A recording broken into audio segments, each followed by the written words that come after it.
Greetings, I'm Stephanie Elizabeth Briggs, the creator of Heart Blossom, where I offer soul guidance to a global community of healers, artists, and heart-centered visionaries. Welcome to your moon message for the solar eclipse in Sagittarius.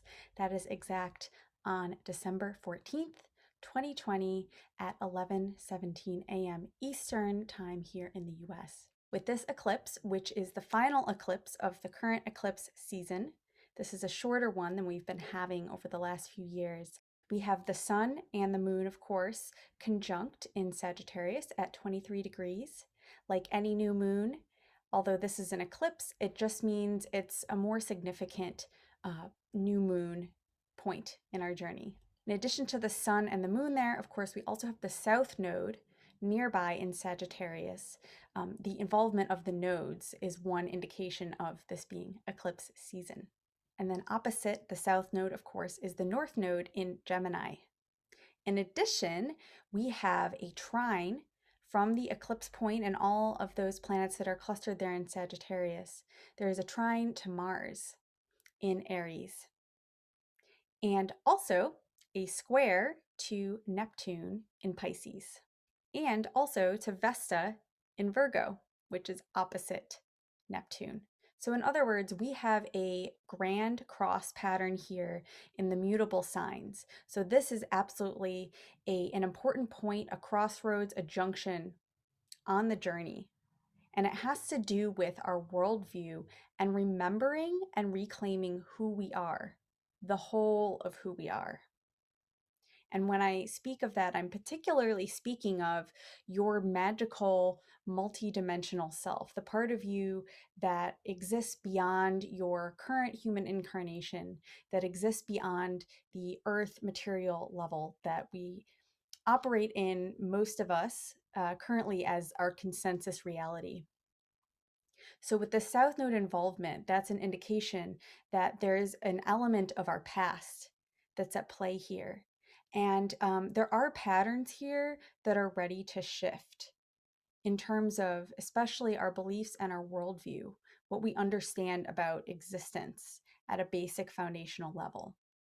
Sagittarius is ruled by the planet Jupiter, which brings an energy of expansion. We're dealing with the world, the universe, like the most expansive level of reality here. As Spirit put it, the whole that holds the many. You are a world unto yourself within the larger world here of Earth that we live in, and then within a larger solar system and beyond. Spirit specifically wants me to share that many of you are experiencing activations at this time into the next phase of your magic as a co-creative human being. And they want you to know that your guides, your allies, your collaborators in spirit are making contact. And if you've been waiting for a sign, this is your sign. This has been coming up so frequently lately in the readings that I've been doing, which is always a sign to me that not only is this message for me, but also it's something that's really significant for a lot of people, specifically people who feel connected to what we think of as the fairy realm, the imaginal realm, are being called and awakened right now. One resource that if you're feeling called in this way, if you're feeling a curiosity and a pull, to check out this documentary called The Fairy Faith. In particular, it explores Celtic lore having to do with the fae, the fairy folk. And one thing that they said in this film that really stood out to me is that the second sight, what we know as intuition, the power of seeing beyond this world into the other world, the second sight has been lost to most in the general population. So that is true. However, many of you, again, who are receiving this message, do have this power of the second sight, although it may be laying dormant within you.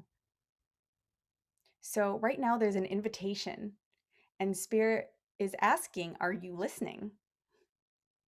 Are you open to receive the guidance and the support and the inspiration that they are offering you? They want to create with and through you as a minister of magic, whatever that means to you.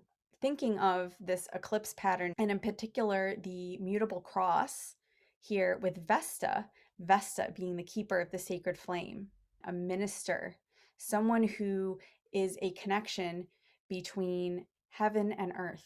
So with Vesta being in Virgo, this is very much an indication about grounding your vision, that second sight, what you have access to via your intuition, your magic, grounding that into your body and into your day to day, your spiritual practice. It's a way that you build skill, it's a way that you build connection and relationship and trust in your intuition, in working with your guides and your allies. Spend time connecting with earth energies. Ideally, if you can go outside and take a walk or just be outside, that's great. Or if you can't do that for whatever reason, you can also still connect via your intuition, through your imagination, and receive your gnosis, your personal knowing, your personal spiritual truth and wisdom. And it's so funny because before recording this video, I was out taking a walk. And as I was receiving some of this download of what wanted to be shared with you today, suddenly a falcon came and swooped down literally in front of me, like feet in front of me of where I was going to be walking next, and just flew right by. Now, this is a really uncanny experience here. I live in a pretty densely populated suburban area, so not a lot of wildlife, other than squirrels and, your normal songbirds around. So that was really cool, but also just a really dramatic emphasis of their message about how we're actually bringing heaven down to earth, because heaven is here on earth. Heaven is all and everywhere.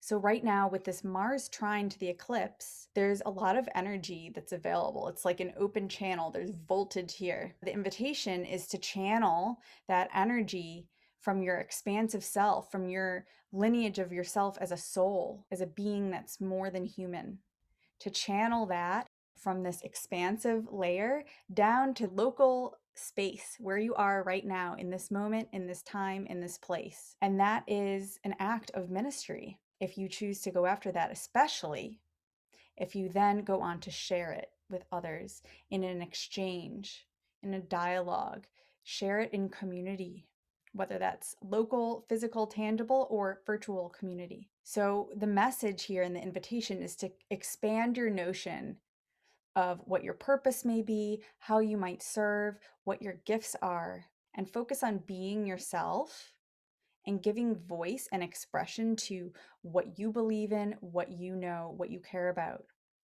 Be willing to step outside the box of the way it's been or the way that you think it has to look, and step into that co-creative chaos, the place of bringing something unformed into form. And you get to be part of that process and decide what form you want your vision to take. There's no better time than now as we approach this great conjunction of Saturn and Jupiter that's happening on December 21st, which is also the solstice. And this is really the start of a new era. I'm actually hosting an event to celebrate the solstice. That'll be happening on December 20th. And it's a winter solstice circle. I am here in the Northern Hemisphere, so we are approaching the beginning officially of winter. And this will be a live gathering on Zoom, and we will open sacred space, and then there will be a meditation journey for you to connect with guidance and blessings directly with your guides, with your own team of people, and really get that support and inspiration for the coming season. We will also have time to share and integrate our experiences together, and really get to amplify our magic in the power of community, of shared sacred space. So it's really a special event. I've been doing these at the beginning of every season, and they're just so fun. So I would love for you to join me. If you can't make it live, there will be a replay recording. So if you'd like to be part of that, you can sign up at the link below, or you can go to my website at heartblossom.life and click on the banner there on the homepage. So that's all for now. I just want to wish you all the best on your journey, and blessed be.